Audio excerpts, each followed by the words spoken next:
Hey guys, welcome back to my channel, or welcome if you're new. I'm Hallie, otherwise known as AlienDoll, and today I'm going to be covering some more astrology basics with you guys. I'm going to be teaching you what the astrological houses mean in your birth chart. So let's get started.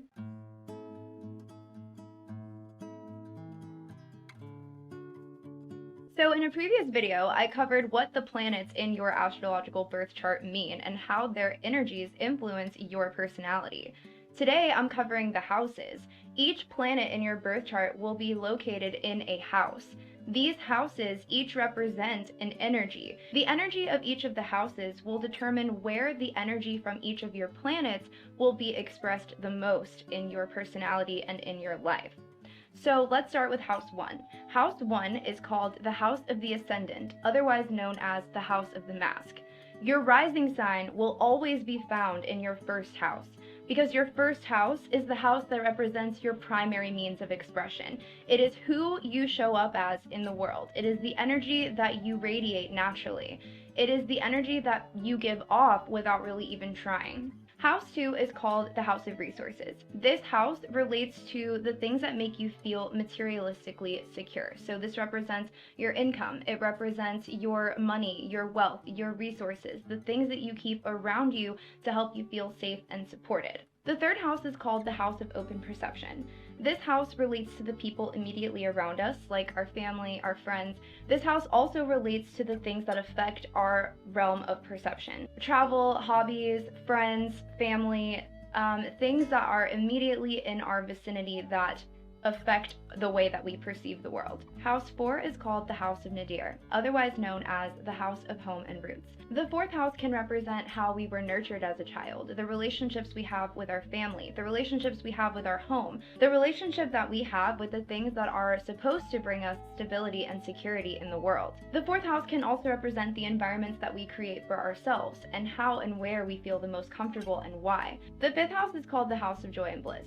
This house primarily affects the energies in terms of our romantic lives, in terms of our closest friendships, how we find joy in the world. The fifth house can also represent our personal creativity, our personal self-expression, and our relationship to the children in our lives. The sixth house is known as the House of Legacy, Health, and Lineage. So the sixth house can represent your health, your habits in relation to your health, the way that you show up physically in the world, and how you carry on your routines and your habits as a person. So then we have the seventh house. The seventh house is known as the House of the Descendants, Relationships, and Other People. The seventh house will determine what your personal relationships are like, how drawn you are to interpersonal relationships, how you carry yourself in these interpersonal relationships, and what you crave in terms of interpersonal relationships. Basically, the seventh house is how you relate to the world around you in regards to your most personal dynamics. The eighth house is called the House of Transformation and Rebirth. The eighth house represents intimacy, sex, all that is taboo, your deepest, darkest secrets, the way that you transform in the midst of conflict. This house will represent the energy that shows up in your life when you are going through major transformations. The eighth house can also determine the financial stability or lack thereof that you experience in your life. The eighth house can relate to debts, loans, things of that sort. Then we have the ninth house, which is called the House of Paradigms. The ninth house represents personal evolution, personal expansion, the things that inspire us, our personal philosophies, higher education, travel, and writing. Then we have House 10, which is called the House of the Midhaven.